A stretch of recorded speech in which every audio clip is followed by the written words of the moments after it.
It was necessary now to carry everything a step further. With her foot on the threshold, she waited a moment longer in a scene which was vanishing even as she looked.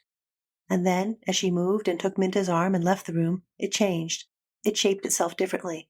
It had become, she knew, giving one last look at it over her shoulder, already the past.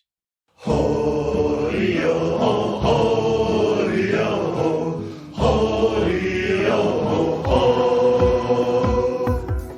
Hello and welcome once again to the Spouter-Inn. I'm Chris.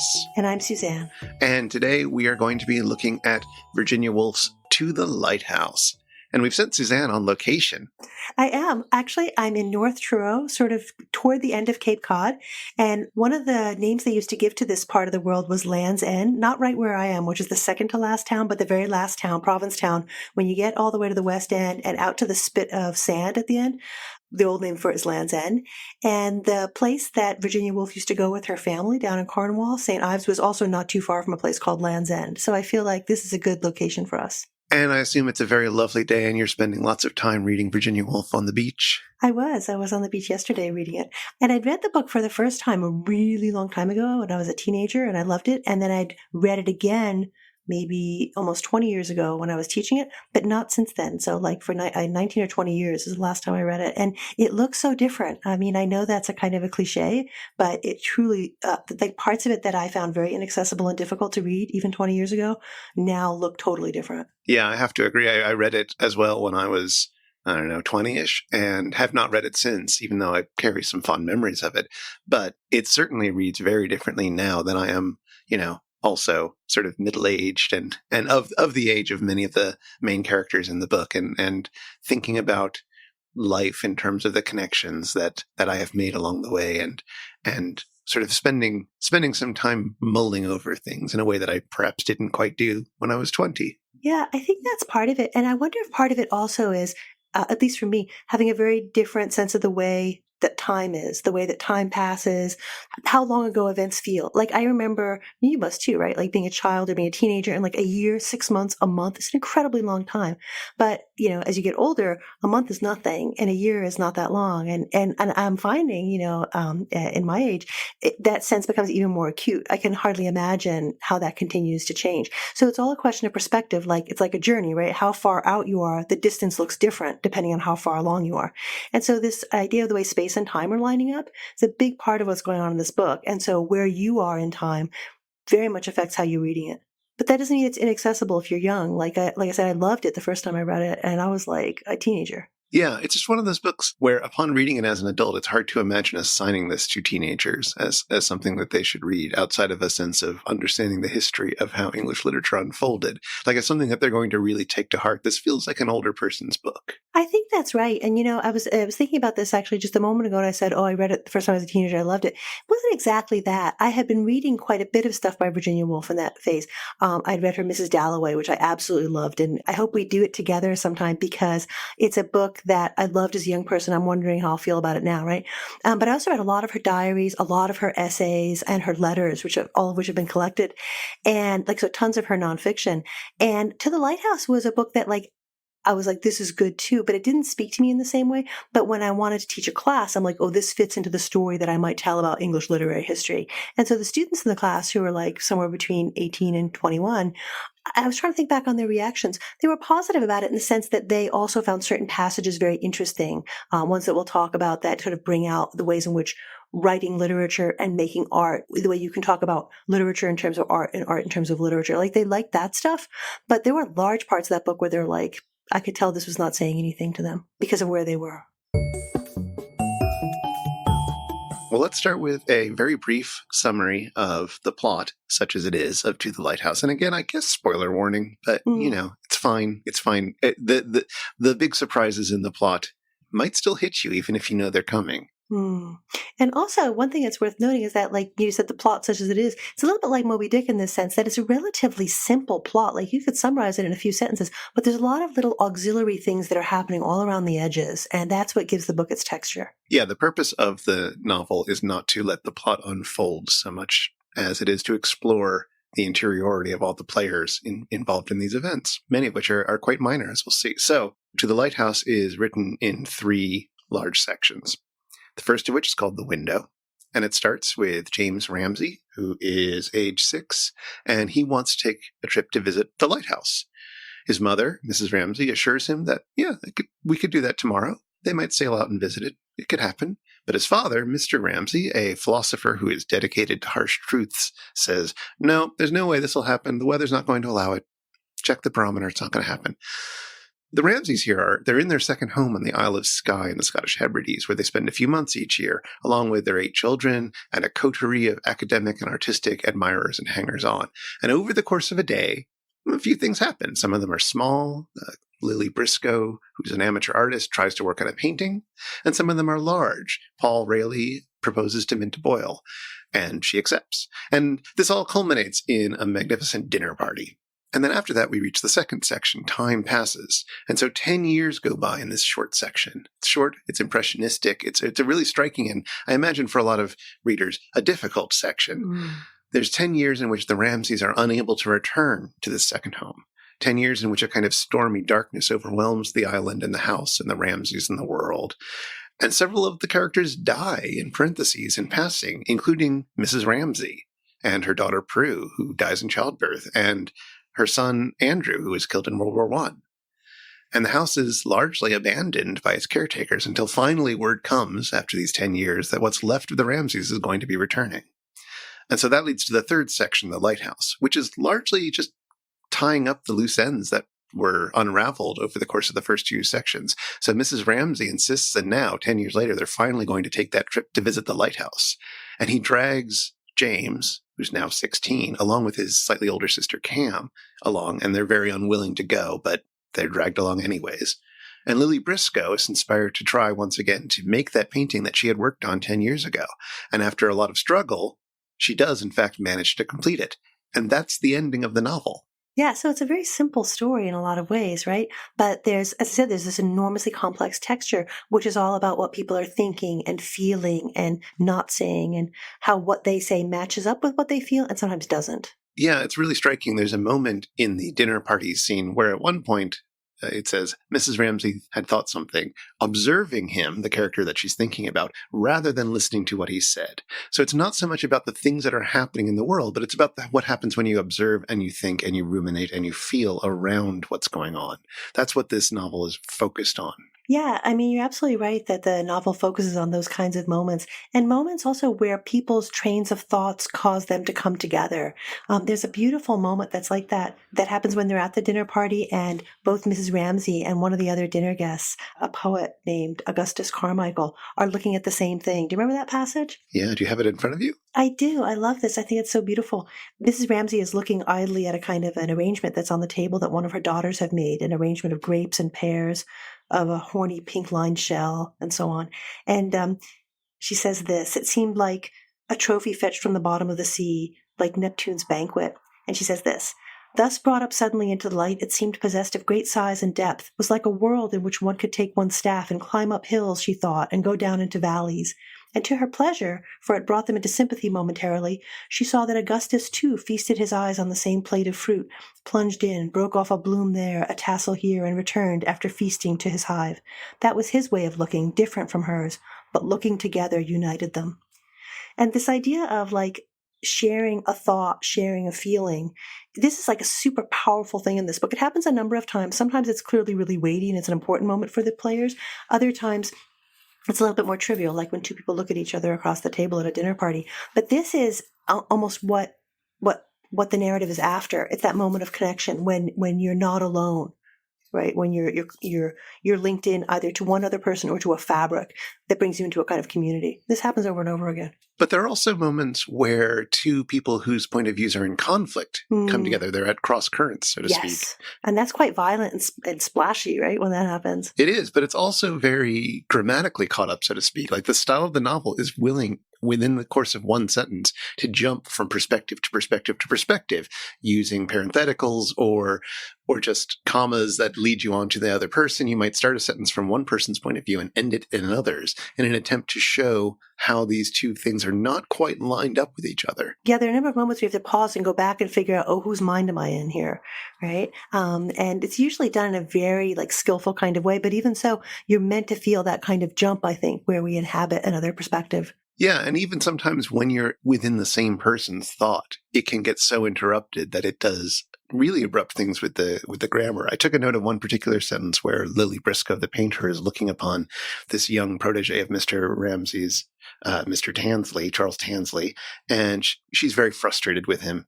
And the sentence goes, "He was really," Lily Briscoe thought, "in spite of his eyes. But then look at his nose, look at his hands, the most uncharming human being she had ever met." Mm-hmm. There's this sort of normal flowing sentence, but it gets interrupted by some other wave of thought. Yeah. Yeah, there's another example of this where I can't remember if it's Lily Briscoe or Mrs. Ramsay, because they're similar in this respect. There's a whole series of sentences that start with the word yet. Oh, Yet yes. he was like this, and yet he was like this, and yet, so it's like good, bad, and it's really a beautiful imitation of the ways in which your thought process works. You don't form a judgment immediately. You have a range of impressions, and they put you in a particular place, at a particular perspective over time. This is Mrs. Ramsay again thinking of Charles Tansley, saying, "Yet he looked so desolate, yet she would feel relief when he went, yet she would see that he was better treated tomorrow, yet he was admirable with her husband, yet his manners certainly wanted improving, yet she liked his laugh." Yeah, I mean, she has a complicated relationship with that character. she does. But as her thoughts about him sort of hit upon item after item, trying to get to their goal of thinking about, well, how do I feel about him? And there's all these rocks in the stream. I'm going to be hopeless at bringing up these metaphors. Oh, but me too. Because the book invites you to do that. The book just requires you to enter into that way of thinking. Exactly. It just trains you to think in these ways. I mentioned a little bit earlier that I had read some of Virginia Woolf's other works early on. Had you read a lot of her other things before you read To the Lighthouse, or was this your first entry into her work? The first thing I had read of hers was A Room of One's Own, which is an essay about the state of women in terms of writing. Yeah, like what you need to write. And she's real clear about that. Yeah, you need a room of your own, you need a bit of money, you need blah, blah, blah. And I read that first because it was sort of the book that a young literary person was sort of canonically encouraged to start thinking about feminism. Mm-hmm, mm-hmm. And so I read it and found it very interesting. And I, was intrigued to continue on. And I think I read To the Lighthouse next. I then read Mrs. Dalloway and several of her other books. But yeah, that was how I approached Virginia Woolf. Yeah. Yeah. I mean, I don't know how much our listeners will already know about Virginia Woolf. So maybe it's worth saying just a little bit about her life and her background. So Virginia Woolf was born in 1882, died in 1941, and she comes from an extremely interesting family. And by interesting family, I mean both her immediate pool of siblings. She was the seventh of 8 children born from parents who had previous marriages. So it's a blended family of 8 children. But also an interesting family in terms of their background. Her mother's aunt, Julia Margaret Cameron, was a really interesting and important photographer in the 19th century, whose portrait photography wasn't valued as much as it might have been in her own time, but actually had a real impact on portraiture in the later period. And Virginia Woolf's own mother was sort of renowned for being beautiful and was painted by various pre-Raphaelite painters, photographed also quite a bit by her own aunt, Julia Margaret Cameron. They were very close as a group, especially the younger 4 siblings, and they continued to live together in a household after the death of their father in 1904. Their mother had died about 9 years earlier in 1895. And currently, Virginia Woolf suffered from mental illness. The first time she was very ill was not long after the death of her mother, when she was a young teenager, and then again later after her father's death. And I think, interestingly, often after she'd finished a large writing project later in life, she would have these bouts of mental illness, which were severe and included attempts to commit suicide. I mean, it was really painful and severe, so much so that at the end of her life, she ultimately committed suicide and left a note, which was very clear. She just could not go through this kind of fear and anxiety and dissent again. So it's a tragic story in some ways, but it's also a triumphant story of what she managed to produce. In spite of this illness, she flourished in all kinds of ways in this group of writers and artists that her siblings were also part of. It's sometimes called the Bloomsbury Group, based in Bloomsbury, a part of London. And her sister, Vanessa Bell, the sister closest in age to her, was a very active artist and part of a whole group that was committed to experimenting with abstract art. Before World War I in the 19 teens, they were committed to this exploration of abstract art. And so the conversations between Virginia and Vanessa, like the letters that they exchange, and the kinds of things that Virginia Woolf writes, both in her diary and also in her novels in certain kind of ways, shows a really fascinating kind of preoccupation with her sister's work. Like they clearly bounced off each other in interesting kinds of ways. Like Vanessa Bell never achieved the kind of stature that Virginia Woolf achieved in her writing, but you could see how they impacted one another in sometimes really striking ways.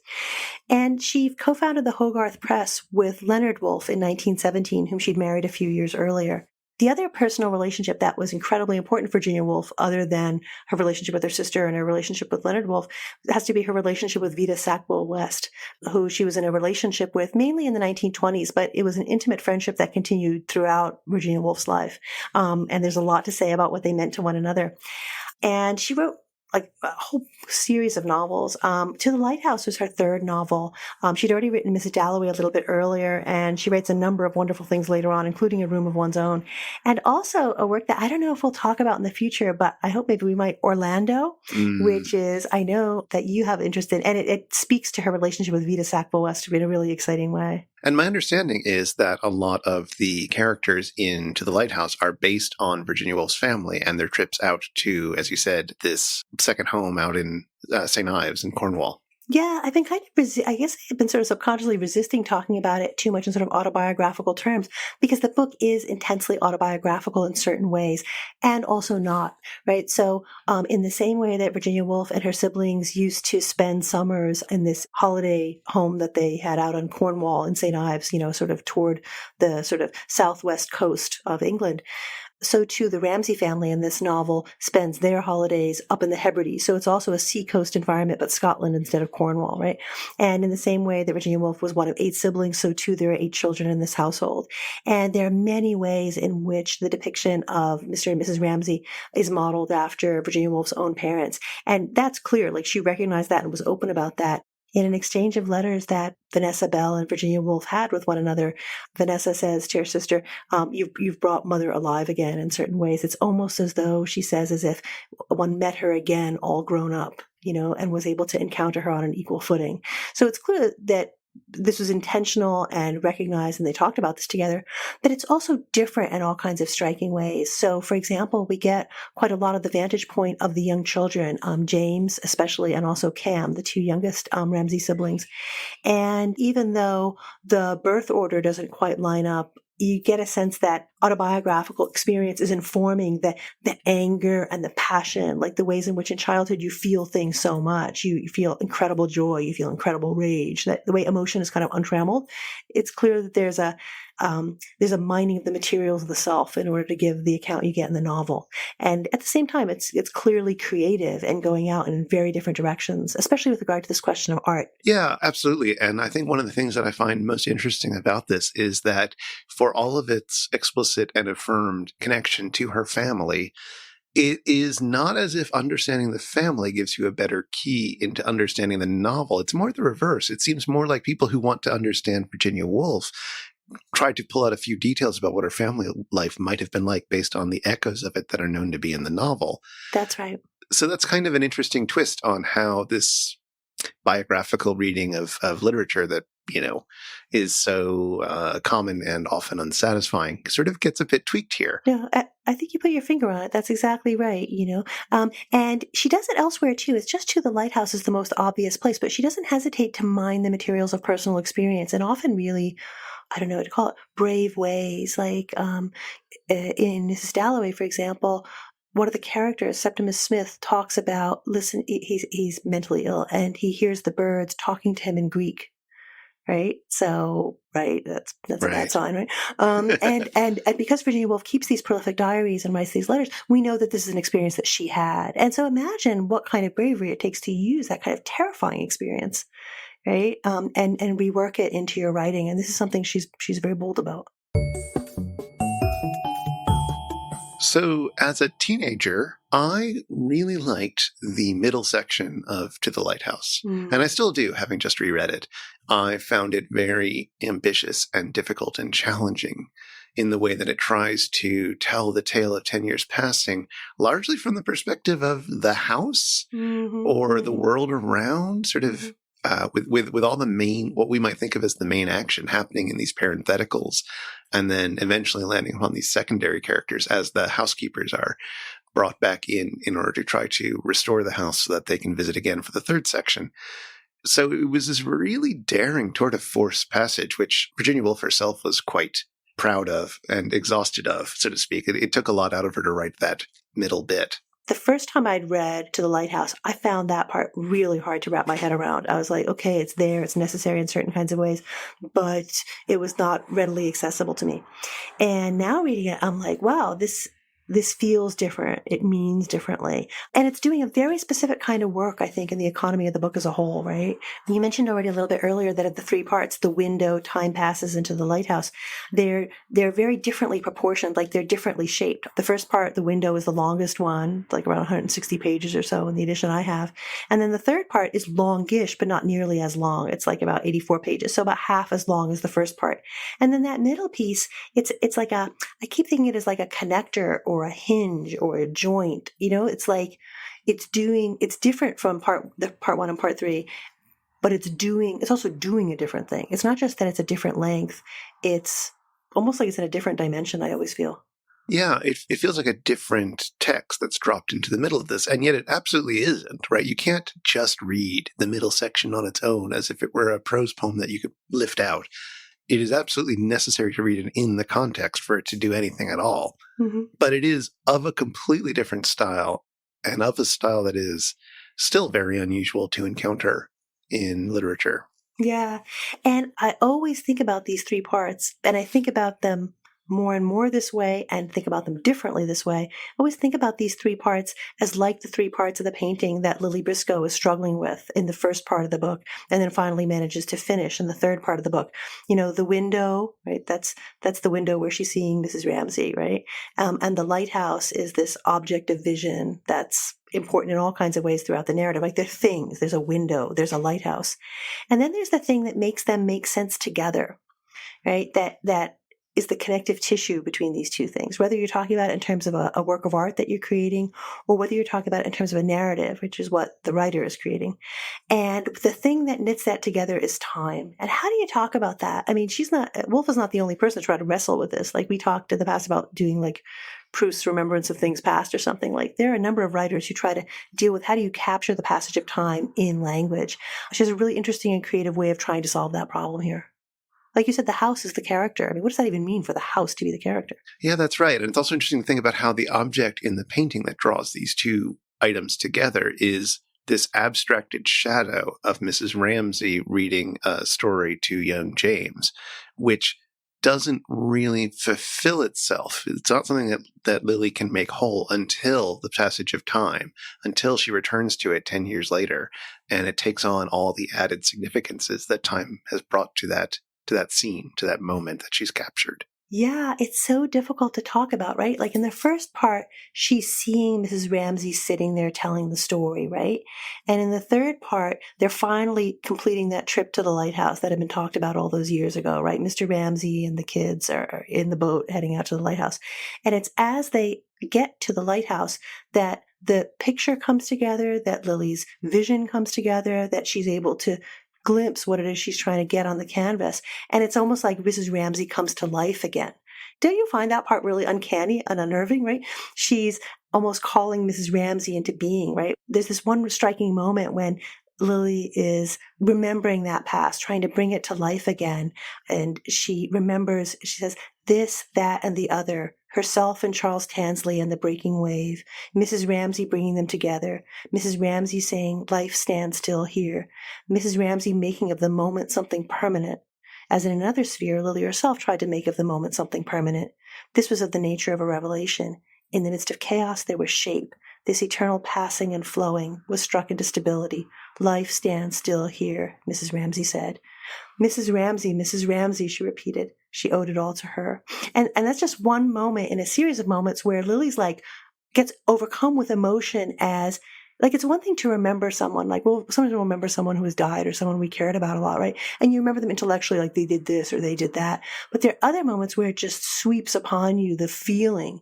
And that's a different thing. That's a different kind of memory. And that's what Lily is calling into being. And the painting here, I promise I'm coming back to, where we started, right?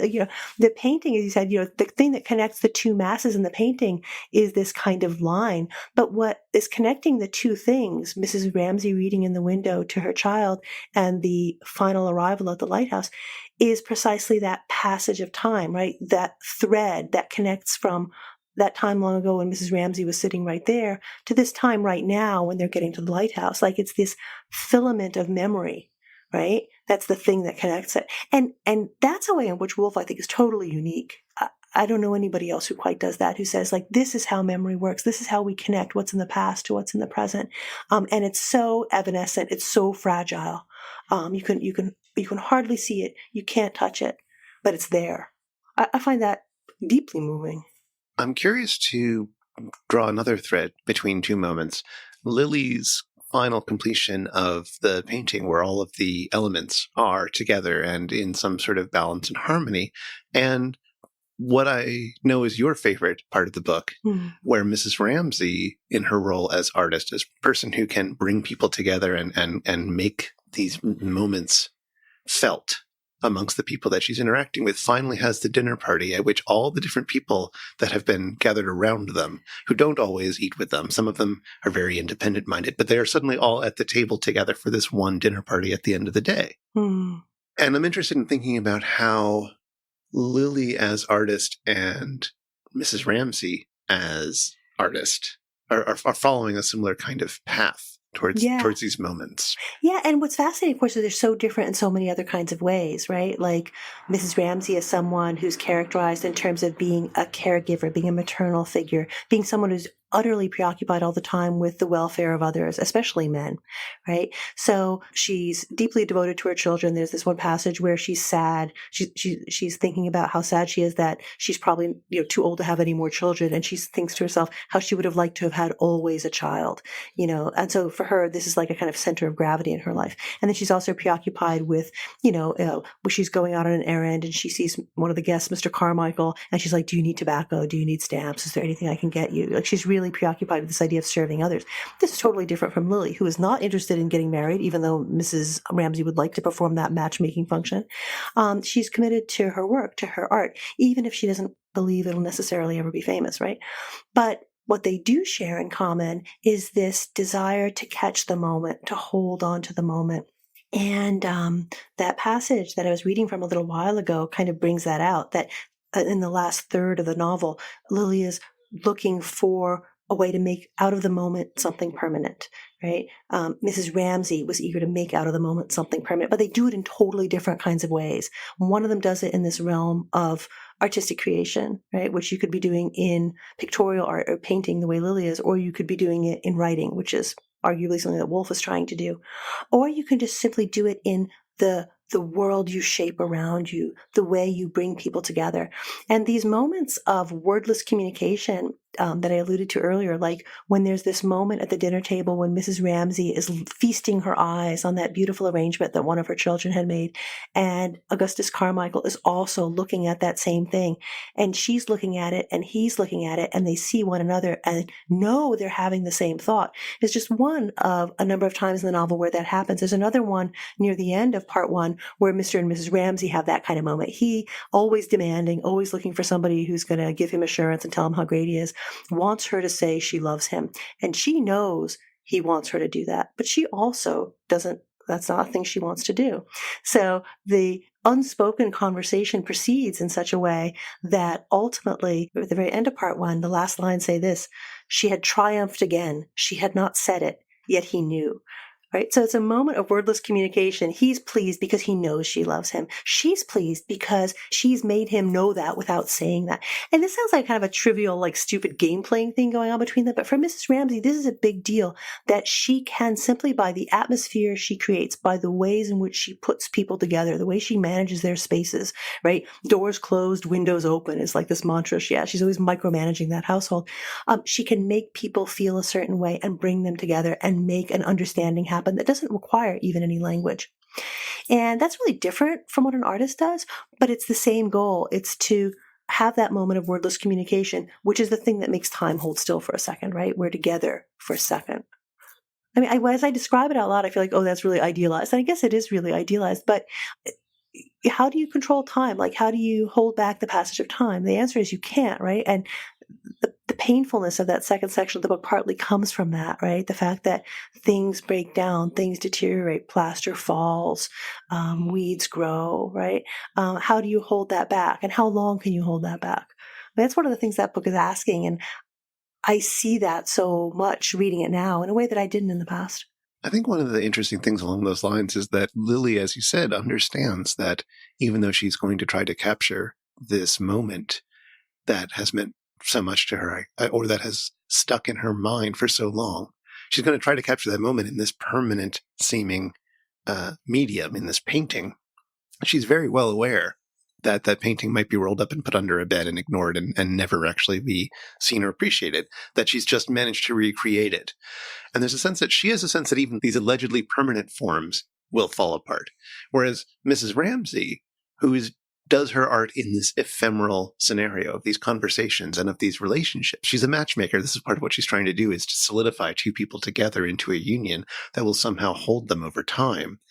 And she's arguably only modestly good at it. The couple that get engaged on this day, their marriage, while it lasts, it only sort of lasts in a traditional sense for a short period of time. Yeah, it's not great. Finally, he takes on a mistress and they remain good friends, which is, a way that a marriage can unfold. And they do seem to stay together in that sense. But it's not the ideal thing. It's not the thing that you're thinking about. And even in her own marriage, there are scenes where Mr. Ramsay is trying very hard not to think about what it would have been like if he'd never gotten married and what that would have allowed him. Yeah, he imagines his professional accomplishments would have been that much greater, right? Exactly. But Mrs. Ramsay still seems to think about her art as doing this, as holding on to these moments, as creating contexts that hold on to these moments, even though they are by their nature ephemeral. The dinner party is a dinner party, and while it will remain in people's memories, there's a sense that that moment actually isn't going to hold on forever. Yeah. No, I think you put your finger on it, that paradoxically is exactly the thing that's most transitory is the thing that persists. For Mrs. Ramsay, the best possible way to bring people together is in these moments of shared experience. It might be shared looking, it might be some sort of shared activity, but at the dinner party, it's very much in this kind of communal sharing of the feast. And she's had her cook make this family recipe, which she'd gotten from a French grandmother of hers. She says a bœuf en daube, which is a sort of beef that's cooked with vegetables in a casserole over a long, long period of time. And again, it's just food, right? But the food has this almost like magical kind of effect where she's offering people from that pot, which seems somehow almost inexhaustible, right? She was helping William Banks to one very small piece more and peered into the depths of the earthenware pot. It seemed now, for no special reason, to stay there like a smoke, like a fume rising upward, holding them safe together. Nothing need be said. Nothing could be said. There it was, all around them. It partook, she felt, carefully helping Mr. Banks to a specially tender piece of eternity. There is a coherence in things, a stability. Something, she meant, is immune from change and shines out in the face of the flowing, the fleeting, the spectral, like a ruby. Of such moments, she thought, the thing is made that remains forever after. This would remain. Yes, she assured William Banks, there's plenty for everybody. So it's a strange inside-outside moment, right? She's just giving people stuff on their plates, right? She's like, oh, no, there's plenty. Because he's presumably said something like, oh, maybe there's not enough. She's no, there's plenty for everybody.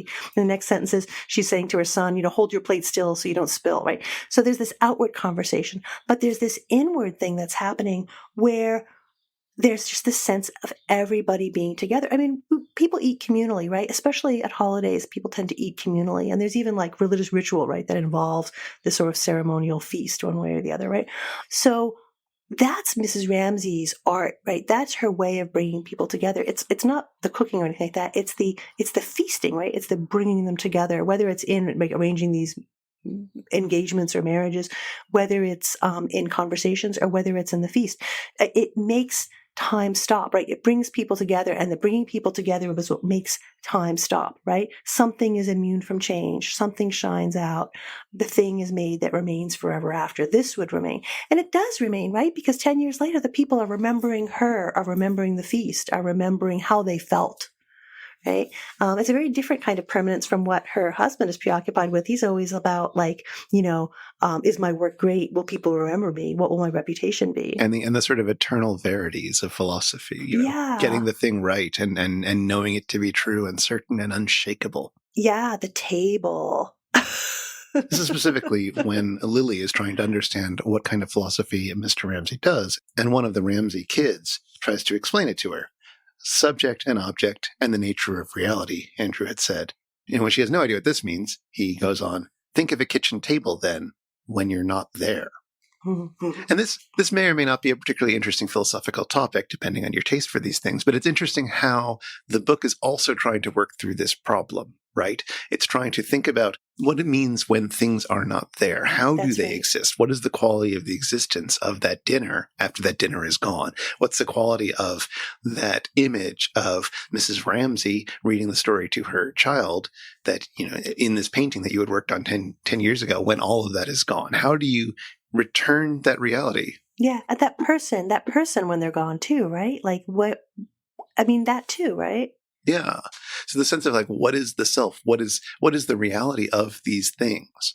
And we have a lot of moments within this book where people lose their reality, lose their sense of what is real and what isn't, where they drift in and out of world. Mr. Ramsay is often putting his head in a book and sort of not seeing what's going on. Lily Briscoe loses track of where she is when she's finishing her painting and maybe sees Mrs. Ramsay back again in that passage we just talked about. There's lots of these moments where the boundaries of where people themselves are and where the things that they're thinking about are, where they just bleed into each other, where they bleed in and out of existence, where the nature of that existence changes. And this novel's a lot about tracking what that means and what the possibilities of this space are, what the possibilities of being are. Yeah, there are these moments where I don't know if transcendence is the right word for it, but I don't think it's a coincidence that in that moment when Lily Briscoe is, she's sort of calling Mrs. Ramsay into being, right, in this deliberate act of memory where she's really sort of submerging herself back in that moment that she was in 10 years ago when she tried to paint that painting. She is reflecting on how she says, one wanted to be on a level with ordinary experience, to feel simply that's a chair, that's a table. And yet at the same time, it's a miracle, it's an ecstasy. And then there's a little gust of wind that stirs the curtain in the window. Her heart leapt at her and seized her and tortured her.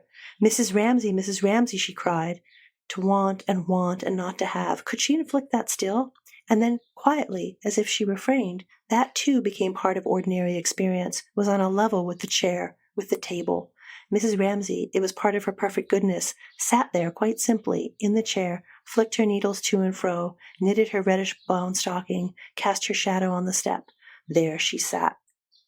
And I always find that passage really disorienting, right? Because Lily is seeing something and someone that is not there, right? And on the one hand, it's beautiful. It's it's this vivid memory. She's called that back, and she'll be able to paint that painting now because she truly sees, with her mind's eye, the thing she was trying to capture all those years ago. But it's also terrifying. I feel that passage always pushes me in both directions because we yearn for these things from the past. We yearn to bring things back in memory, but it would be terrifying if we could fully do that. So there's this, I always feel there's this incredibly strange emotional energy in that passage in particular that reminds us about, like you said, that philosophical question about what is the state of things when they're before us? What is the state of things when they're away from us or we're away from them? Do they exist? Do they not exist? Are they imminent in some way? This is a philosophical problem that kind of underpins the whole narrative, but does it in very emotional terms. Yeah, when I was rereading that passage this time, I felt more disorientated, right? I was unsure whether we were in a flashback, in a memory, whether this was something that had happened in the past at this point, whether it was her imagining this thing happening in the present. I was at flux. I had no firm grounding in terms of where we were in a narrative sense. And I think there's a lot of moments where this novel achieves that effect for me. And it's one of the things that I think I enjoy most about it is this sense of uncertainty about the reality of many of the things in it. Yeah, and I think Lily is feeling this too, right? Like, because remember what happens right after that moment, right? There's this moment where Mrs. Ramsay like appears almost, right? Like she's before her mind's eye, not before the eye of the body, but before her mind's eye, right? And what Lily does is she then turns away from the window and from the canvas to look out at the cliff to the boat that's heading to the lighthouse to see if they've gotten there yet. And so you have to ask, like, what is that about? Like, she's looking for this site of permanence, this destination, this thing that all these years ago, right, they looked at, and which in some sense also looked back at them, right? The light of the lighthouse, which is likened to an eye over and over again, like the beam of an eye, like an eye beam over and over throughout the book. So getting Mrs. Ramsay, calling her into being, having her appear there in the window is only part of the process of kind of looking for that thing of permanence, that sense of stability, that thing that you can never quite get to. And that creates this incredible sense of destabilization for the character of Lily Briscoe, but also for us as readers, right? Where we're like, we also want, right, and yearn, but we're going to never quite get there. In that way, it's a little bit like what we were talking about when we were reading Moby Dick, right? Where there's that sense that there's a whole system there. There's a way to have a taxonomy of all knowledge, and you know it's there, and you know it could happen, but you're never quite going to get there. Here, too, it's not described in taxonomical terms or encyclopedic terms, but there's also that yearning for wholeness, yearning for contact, yearning for completion. But it's frustrated. It's cracked. Speaking of Moby Dick, when we were talking about that last time around, we talked about how this mid-19th century text feels like a very modernist or proto-modernist text. And now we're reading one of the high modernist novels, and I'm wondering to think about what we meant when we said that and what modernism, not what is modernism necessarily, but like what is at play? How do these texts make each other seem? It's a really interesting question. We talk about modernism as a movement with a capital M, right? We're generally talking about something that's associated with the period immediately after World War I, right? So that interwar period, especially in the wake of what used to be called the Great War, right? When you imagine wars were singularly, transformatively awful, right?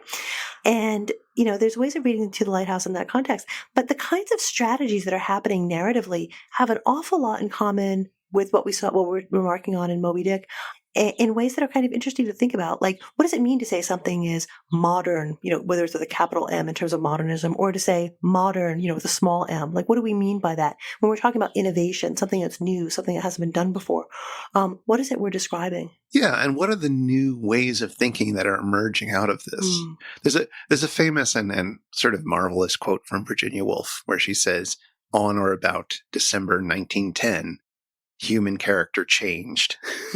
Just such a brassy thing to say, such a specific, December. It was definitely December of 1910. And then everything changed about humans. And she's going on to say relations between masters and servants, husbands and wives, parents and children all change. And that when human relations change, there is at the same time a change in religion, conduct, politics, and literature, end quote.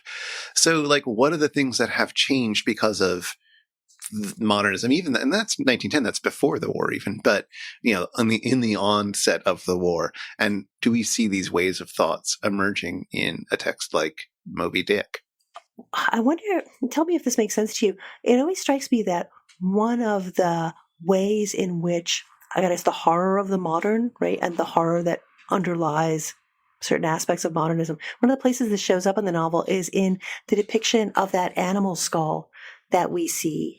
You remember that? It shows up in a couple of different places. It shows up in right after the dinner party when Mrs. Ramsay has gone to tuck in the youngest two children and make sure they're sleeping, which they're not, of course. And then it shows up again in a very eerie kind of way in the time passes section, the middle section. Do you remember that? I always feel like that image is doing certain kind of very special work. I absolutely do remember it, but I didn't have any strong sense of what it's doing other than creating this space for Mrs. Ramsay to have a moment where she thinks about how each of her children are reacting to the skull and tries to comfort them in a way that each of them can get to sleep without being upsetted by what's happening with the skull. So it seemed like something that would reflect how Mrs. Ramsay interacts with the world and with others. But but if there's more to it than that, that didn't occur to me yet. Well, no, that's exactly right. I mean, it's like the dinner party, which is on the one hand, this really trivial, everyday thing. People are eating a meal together, but it's also incredibly important. It's a communal experience that they share, right? So it's two things.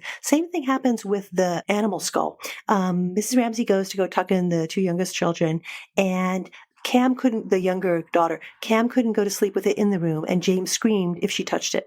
So Mrs. Ramsay says, well, Cam must go to sleep. It had great horns, said Cam. Must go to sleep and dream of lovely palaces, said Mrs. Ramsay, sitting down on the bed by her side. She could see the horns, Cam said, all over the room. It was true, wherever they put the light, and James could not sleep without a light. There was always a shadow somewhere. And Mrs. Ramsay tries to talk down Cam. She says, well, then we'll cover it up.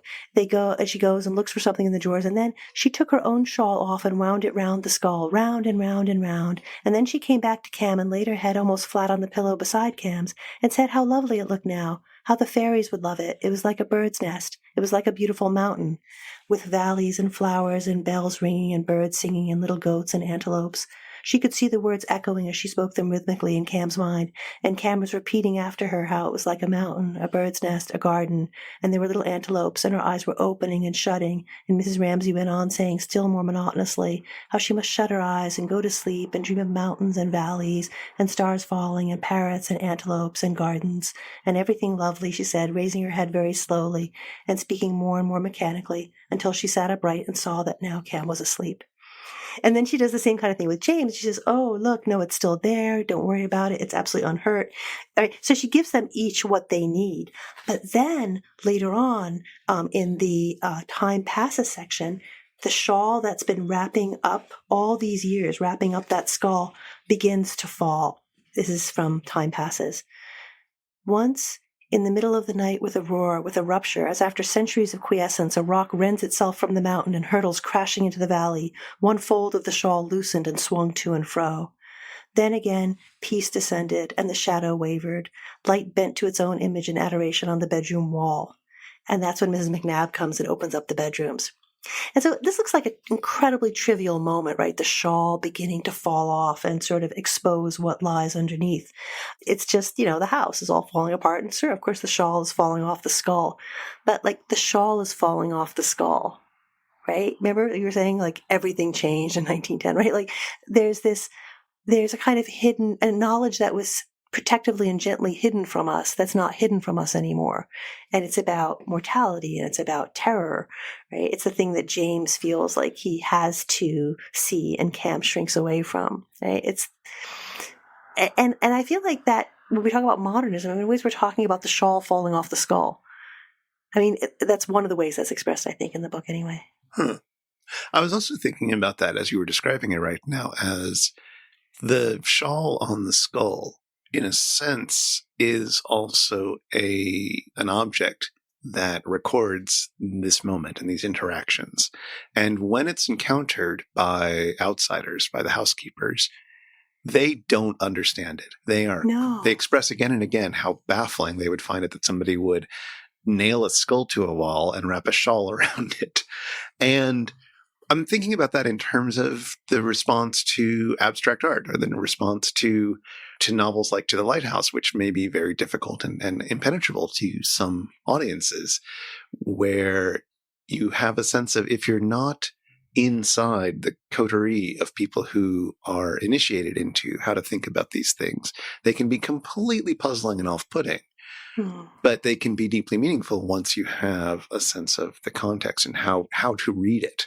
Yeah, that's exactly right. And that kind of abstraction shows up, in the discussions of Lily's painting, both in part one, when Mr. Banks, who's sympathetic and she gets along with well, comes over and is looking at the painting, and he asks, what did she wish to indicate by that triangular purple shape just there? And he gestures.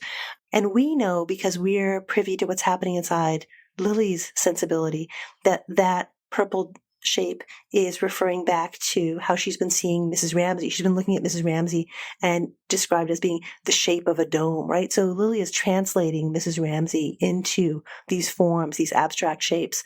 And so we're with her, right, participating in that. But that whole question of like abstraction, whether it's in written form or whether it's in painting or in other kind of pictorial art, is that a true representation? I mean, how can I put this? Like, in some ways, it's a very simple question. How do we represent, right? How do we represent what we see, what we feel, what we think?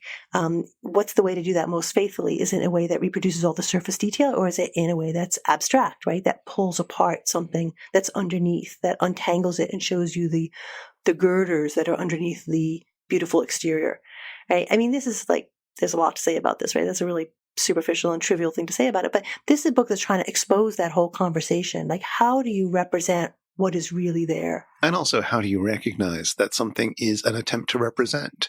When you're looking at an abstract piece of art, you may not immediately think that this is representing something. And I'm not trying to say abstract art represents in the sense that this splotch of purple represents a viewed scene, but that there is some meaning in, or some communication or some chance for aesthetic experience that is in this, that this is art. In other words, that you can look at that and say, this is art.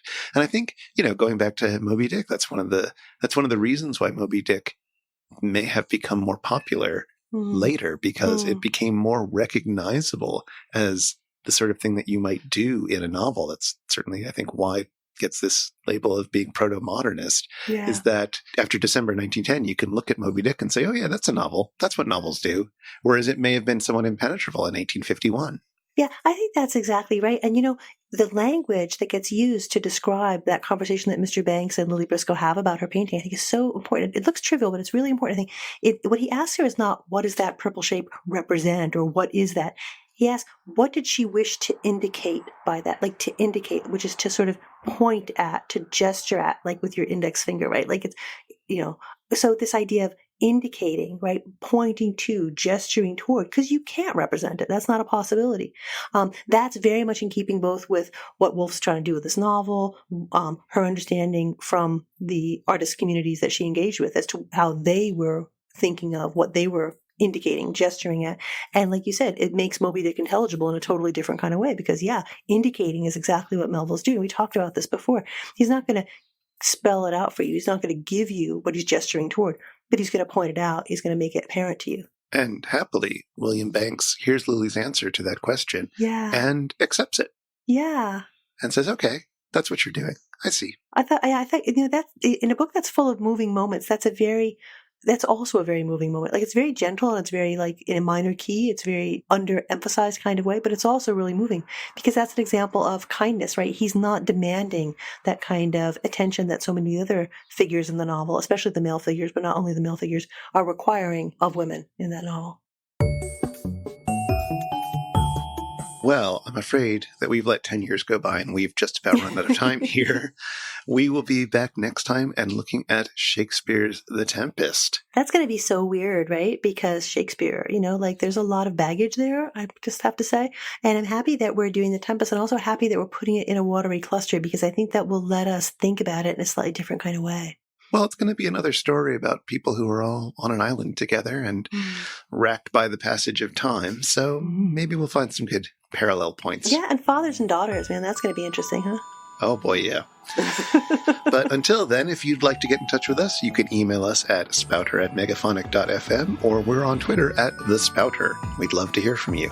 Show notes with links for anything we've mentioned in this episode, and a few other things that we thought were interesting will be at megaphonic.fm/spouter/13. And the Spouter-Inn is one of the fancy little podcasts over at Megaphonic FM. So until next time. Until next time, we'll see you again at the Spouter-Inn.